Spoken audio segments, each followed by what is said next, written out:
지난주에 우리는 베드로와 고넬료가 만나는 장면을 살폈습니다. 하나님의 섭리로 이 두 사람이 만나게 됩니다. 고넬료가 기도하면서 환상 중에 베드로를 초청해라 하는 말씀을 듣고 자기의 종을 베드로에게 보냅니다. 또 이 종들이 거의 다 왔을 즈음에 베드로가 기도 중에 환상을 봅니다. 그리고 하나님께서 말씀합니다. 베드로를 초청하러 온 이 사람들을 따라가라. 그래서 그가 하룻밤을 묵고 이 사람들을 따라갑니다. 이렇게 두 사람이 성령님의 섭리 속에서 만나게 되는 장면을 지난 시간에 살폈습니다. 이 두 사람의 만남을 통해서 이방인이지만 또 권세를 가지고 있는 고넬료의 신앙을 우리가 살펴봤습니다. 백부장의 권세, 또 군인이기 때문에 그 사람이 가지고 있는 권세가 있는데 그 권세를 통해서 자기가 감당할 수 있는 만큼 사람들을 구제했다고 성경은 말씀합니다. 그리고 드러나지는 않지만 그는 늘 기도하는 사람이었습니다. 하나님을 경외하는 모양을 가지고 있었습니다. 구제하고 기도하는 사람 고넬료라고 말합니다. 이가 하나님의 지시함을 받아 성령의 인도함을 받아 베드로를 초청하고 베드로가 오는 그 즈음에 그가 자기의 가족들은 물론이고 친구들을 초대해가지고 베드로를 통해서 주시는 하나님의 말씀을 드리려고 준비하고 있는 장면까지 우리가 살펴보았습니다. 좀 특이한 경우지만 이 사건은 이방인들에게 복음이 전파된다는 아주 소중한 사건이 됩니다. 얼마 전까지만 해도요, 얼마 전이라면 한 150년 정도, 지금도 미국 사회에는 흑인에 대한 인권을 많이 이야기합니다. 그런데 혹시 알고 계시는지는 모르겠습니다만은 미국 사회에 백인의 인권, 흑인의 인권은 이야기하지만 아쉽게도 황인종의 인권이라는 것은 없어요. 황인종은 백인이 흑인을 대하는 것의 도피처처럼 그렇게 생각하는 경향이 있어요. 그러니 인권을 가지고 이야기할 때 사람들은 이런 표현을 써요. 옛날에 말입니다. 백인들은 이런 생각을 가졌어요. 흑인에게도 영혼이 있을까? 흑인이 죽으면 천국을 갈까? 이런 조금 이해가 되지 않는 그런 사고방식을 가지고 있었어요. 동양인들은 더 심합니다. 동양인들에 대한 여러 가지 평가들은 참 입에 담으면 부끄러울 정도예요. 이방인을 대하는 유대인들의 입장이 이와 크게 차이가 나지 않아요. 성경의 배경에 이방인을 대하는 것은 예수님 시대에는 마치 개처럼 이방인을 대했다고 말을 해요.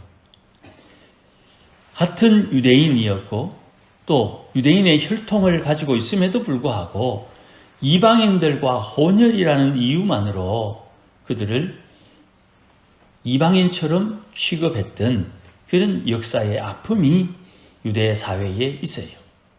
그런데 이 사람은, 백부장은, 고넬료는 로마 사람인 것 같아요. 그리고 이는 하나님을 경외하는 사람이었다. 그렇게 말씀을 해요. 이 고넬료를 만난 베드로, 이런 상황에서 이방인과 함께 만날 수 없는 그런 자기 민족의 율례를 깨고 이방인들과 함께 어울리는 장면도 대단하거니와 이들에게, 이스라엘 백성들에게만 주어진 하나님의 말씀을 증거한다는 것은 더더욱 놀랄 만한 일이에요. 우리가 예수 믿지 않는 사람들과 어울리다 보면 예수 믿지 않는 사람에게 예수 믿으라는 말을 하기가 참 수월하지 않지요. 예수 믿지 않는 사람들, 그들은 신앙이 없을 수도 있지만 자기들의 신앙이 있을 수도 있잖아요. 그런데 저들이 믿는 신앙을 부정하고 내가 믿는 신앙을 강요할 때 그들이 가지는 마음의 감정은 아주 불쾌할 거예요. 그럼에도 불구하고 우리가 복음을 전한다 하는 이유는 우리는 그 복음이 주는 결과, 그 복음의 열매가 무엇인지 분명히 알고 있기 때문이지요. 스님들과 만나서 대화를 해보면 일상적인 대화는 크게 문제가 없어요. 그러나 영적인 문제를 다루게 되면 반드시 불꽃 튀는 투쟁이 생기게 됩니다. 예수 믿는 사람들 아주 무시하는 스님들이 많이 있어요. 보통 절에 주지성이 되면 박사학위가 다 있습니다. 보통 절에 주지성이 되면 그들의 학력이나 또 경력이 만만치 않아요. 그럼에도 불구하고 그 사람들과 넉넉히 대화하며 하나님의 복음을 증거할 수 있는 이유는 영적인 권세가 있어야 되는 거예요. 영적인 권세라는 것은 합리성을 말하는 게 아니에요. 저들이 생각하고 있는 그 틀보다 더 넓은 하나님의 오묘한 진리에 대한 증거가 있어야 되는 거예요. 그것처럼 지금 이방인에게 복음을 전하는 이 베드로의 사역을 통해서 하나님께서 어떻게 역사하시는지를 베드로도 놀래고 이방인도 놀래고 모두가 다 한 가지로 깜짝 놀라는 일이 발생되는 거예요.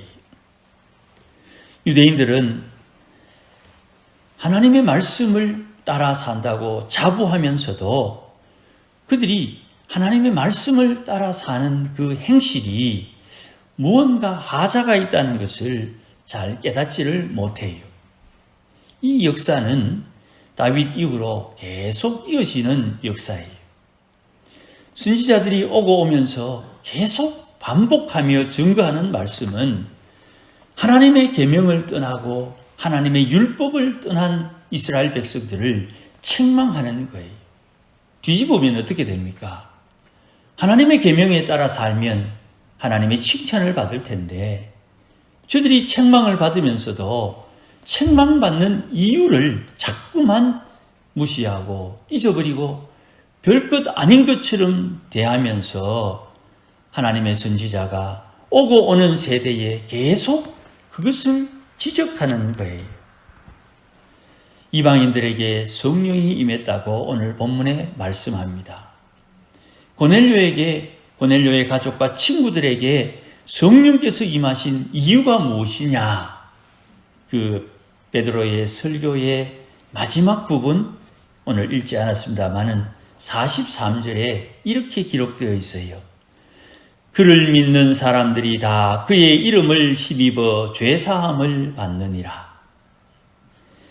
예수를 믿는 사람들이 예수의 이름을 힘입어 죄사함을 받는다. 그러니 성령은 죄사함을 받은 이에게만 임하는 거예요.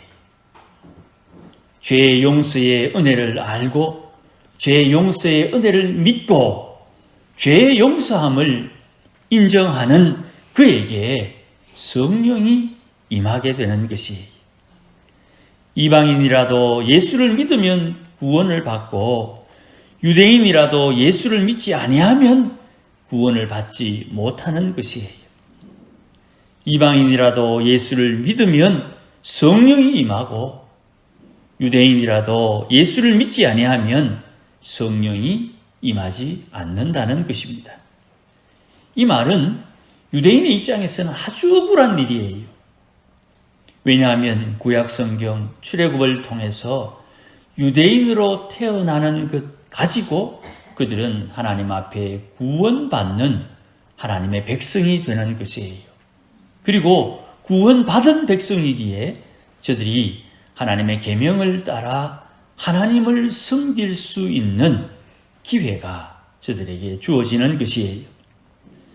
왜 하나님은 하나님의 백성을 등한시하는 듯한 느낌을 받을까요? 유대인들이 하나님의 백성이라고 자부하고 있는데 예수를 믿지 않는다고 구원을 못 받고 성령을 못 받는다는 것이 유대인에게는 굉장히 억울한 거예요. 그러나 하나님의 백성들을 구원해 주셔야 하는 이 당위성을 저들이 포기하지 못하지요. 그러나 이방인들은 어떻습니까? 이방인에게 얼마나 다행스러운지 몰라요. 유대인들은 억울하고 이방인들은 참으로 다행스러운 거예요.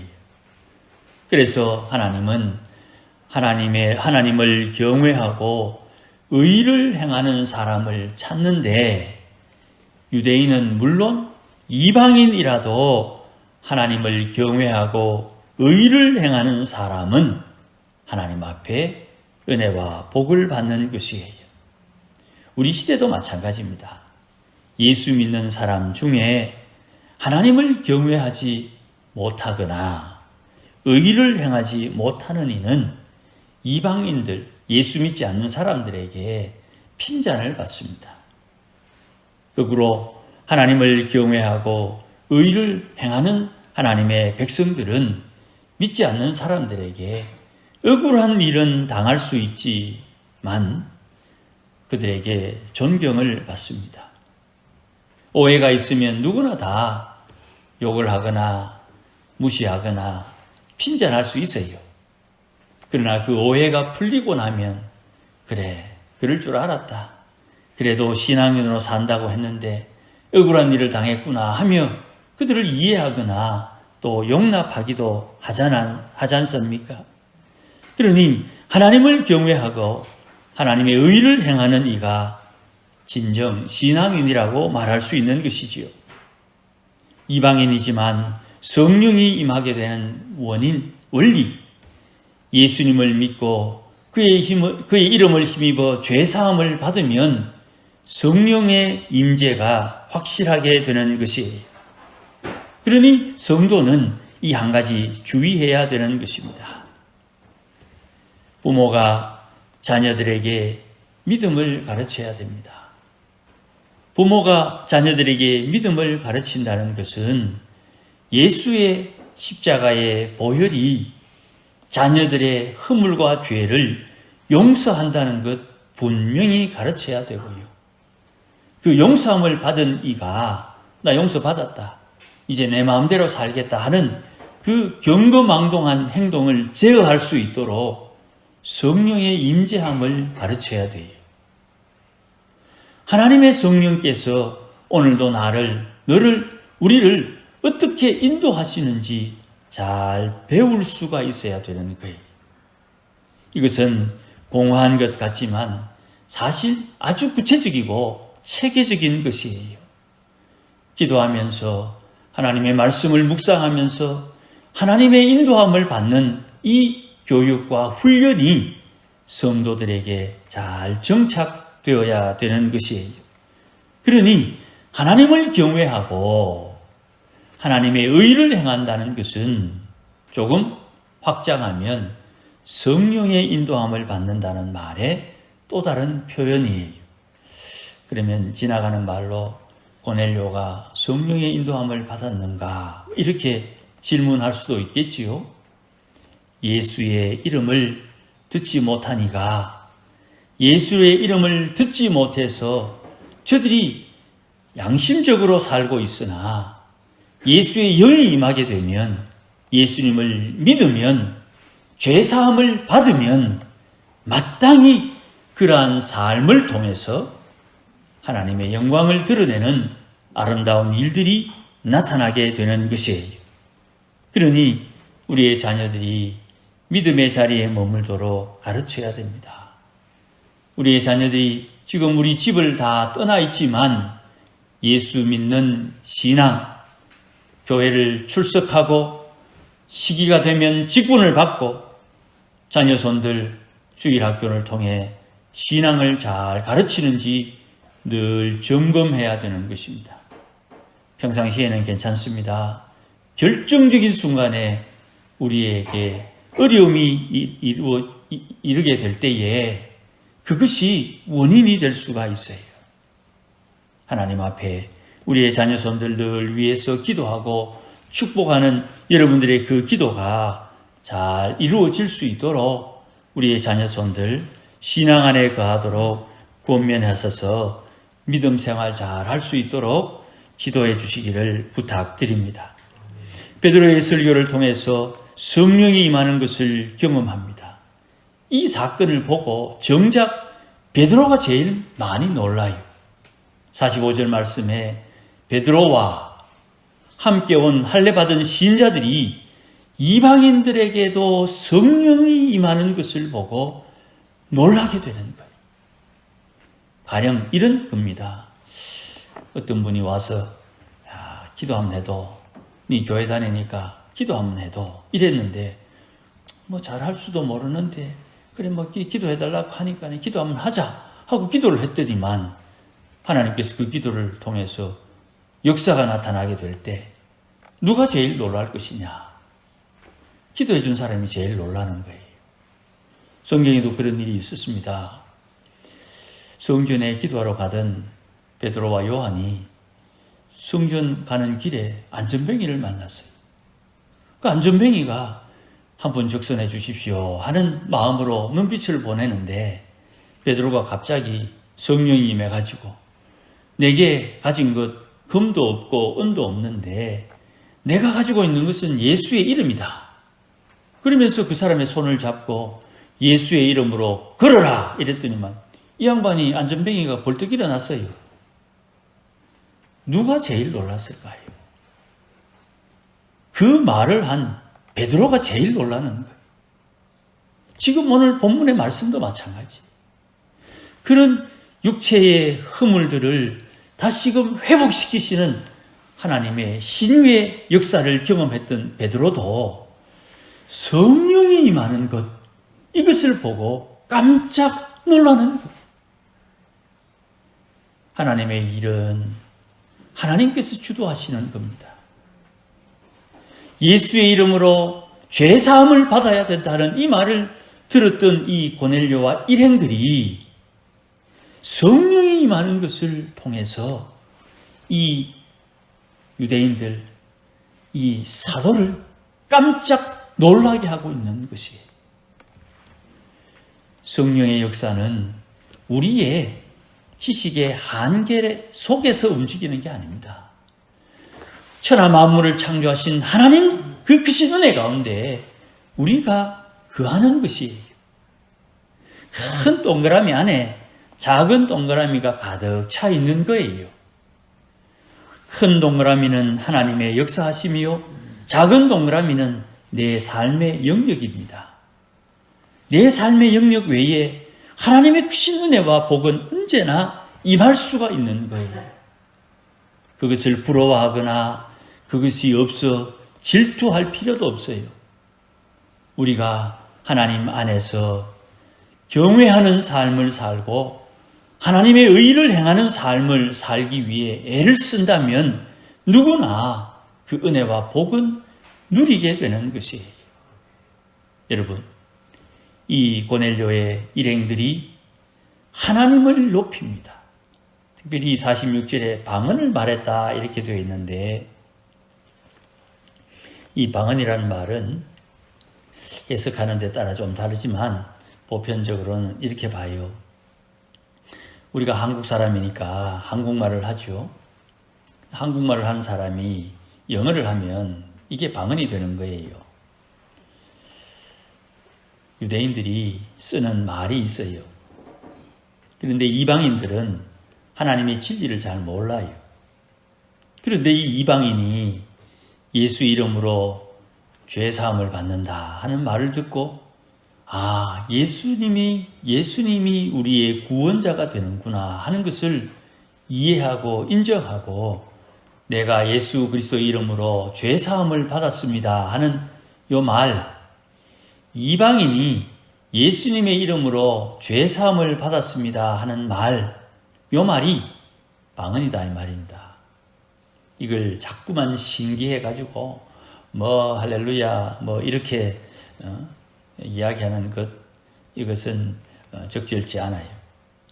모르는 이야기를 하니까 그걸 방언이라고 이야기하지만 기독교 신앙에서는 예수를 모르다가 예수를 믿고 예수를 인정하고 예수를 나의 구주로 영접하는 것을 고백할 때 그것을 1차적으로 방언이라고 말하는 거예요.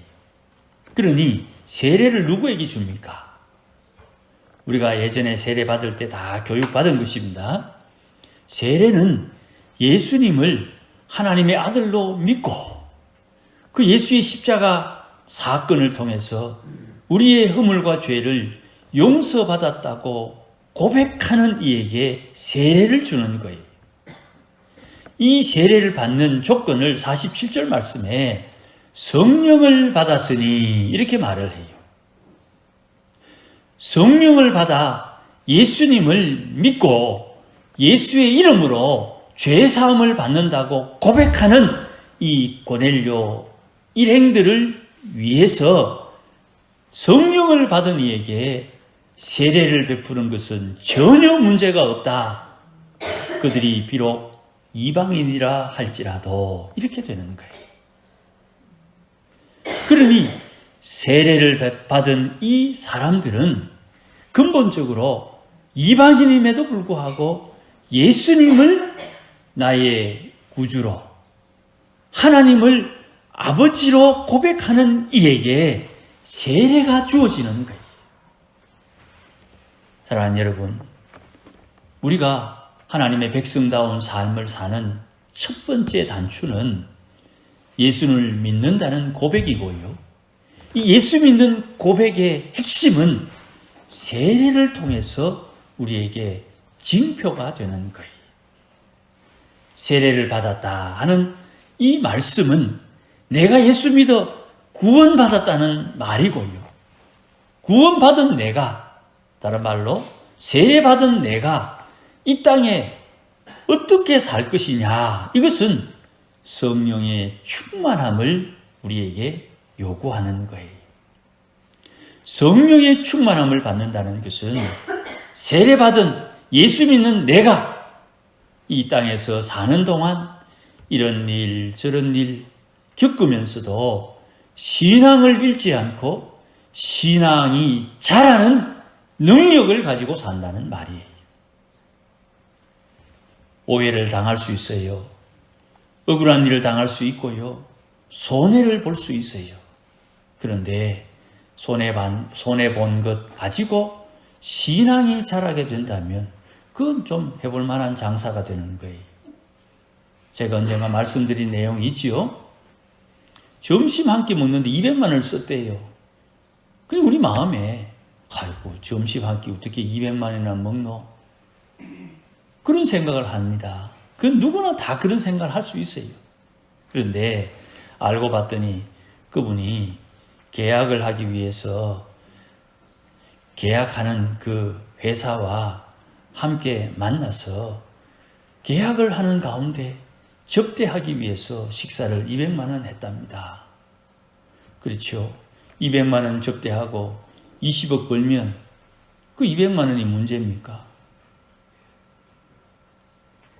1000만 원 접대하더라도 1000억을 벌면 그 1000만 원이 대수입니까? 중요한 것이 무엇입니까? 사업은 실적이 중요한 거예요. 그 1000만 원, 1000억 안에 수입 안에 다 들어가 있는 거죠. 문제는 뭐예요? 예수 믿는 사람이 이 땅에 사는 동안 세례받았으니 그가 성령의 충만함으로 하나님의 일을 감당하는 것이에요. 그 가운데 오해받을 만한 일이 생길 수 있어요. 그런데 그 오해를 통해서 신앙이 자라는 거예요. 손해볼 일이 있어요. 그런데 그 손해볼 일을 통해서 신앙이 자라는 거예요. 신앙이 자란다면 이 땅에 명예, 조금 흠집 나도 돼요. 초대교회 교인 중에 베드로가 예수님을 3번 부인했다는 것 모르는 사람이 없었어요. 그래도 수제자인데, 그래도 예수님을 위해서 목숨을 내놨다고 고백했는데, 어이구, 그 사람이 예수님을 모른다고 3번이나 부정했다 하더라. 그것이 베드로에게 흠입니까? 그것을 통해서 베드로는 하나님 앞에 더 큰 사명을 감당할 수 있는 이유가 되는 거예요. 우리의 신앙이 자라야 되고 우리의 신앙이 더 굳세어져야 되는 이유는 여기에 있는 것입니다. 세례받은 고넬료, 이제 성경에서 사라지지만 그가 여전히 하나님을 경외하는 사람으로 살았을 것이에요. 고넬료, 여기에서 이제 이후로 성경에서 사라지지만 그는 여전히 하나님의 의를 행하면서 살았을 것이에요. 그가 군인이었으니까 함부로 자기를 대하지 못하는 그 권세 안에서 자기가 할 수 있는 만큼 예수님을 증거하고 신앙인을 변호하고 하나님의 백성들을 살피면서 하나님의 일을 했겠지요. 성령의 인도함을 받으며 하나님의 역사에 동참했겠지요. 고넬료는 이방인이었는데도 불구하고 하나님의 성령의 충만함을 받아 주의 일을 감당하는 하나님의 백성들이 되었다는 것입니다. 어제 중리교회 행사에 참여해 봤어요. 봤더니 이런저런 이야기 많이 듣는 중에 의성군 의회 전 의장 장로님의 이야기를 잠시 들었어요. 의성에 가면 최치원 선생이 지었다고 이야기하는, 또 최치원 선생과 관련 있는 고운사라고 있습니다. 그 고운사 일주문을 짓는데 7억을 썼답니다.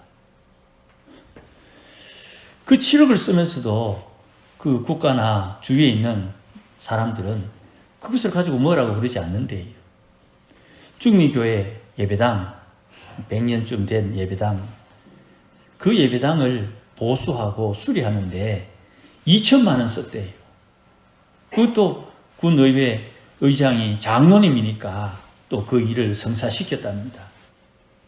그런데 그거 가지고 안 믿는 사람들이, 특별히 절집에 있는 사람들이 시비를 많이 걸더라는 겁니다. 참 불합리하지 않습니까? 그런데 그 장로님 이야기가 이거예요.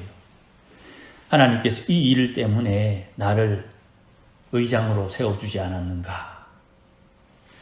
고넬료가 백부장의 자리에서 자기가 할 수 있는 만큼 일을 하되 하나님을 경외하는 마음, 하나님의 의를 행하는 마음으로 그렇게 했을 거예요. 하나님께서 도우시는 역사하심이 삶에 이렇게 나타나는 거예요. 장로님, 의장이라고, 장로라고 오해받는 것, 그 오해받는 것이 장로님에게 상처가 되었겠습니까?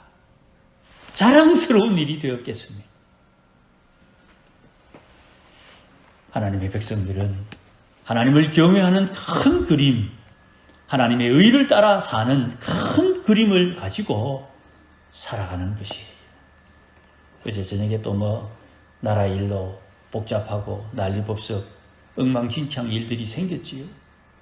그런데 우리는 기억해야 됩니다. 그것도 다 하나님의 계획 안에 있음을 잊지 말아야 됩니다.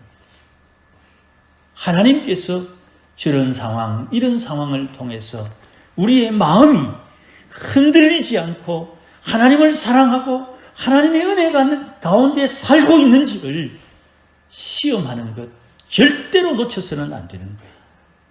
흔들리지 않는 믿음을 가지고 오늘도 하나님의 은혜 가운데 사는 신앙인이 되어야 되는 것이에요. 세례받은 고넬료, 앞으로 어떻게 살았을까? 여전히 하나님을 경외하며 하나님의 의를 행하며 살았음을 잊지 말아야 됩니다. 우리 앞으로 어떻게 살아야 되는가? 용서함을 받은 성도로서 하나님의 뜻을 이루며 사는 믿음의 백성이 되어야 되는 것이, 이 아름다운 삶이 우리의 삶이 되고 우리 자녀들에게 유산이 될 수 있기를 예수님의 이름으로 축원합니다. 기도하십시다. 하나님 아버지, 고맙습니다.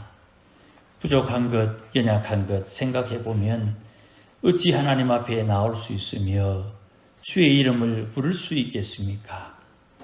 우리도 우리의 연약함과 어리석음을 압니다.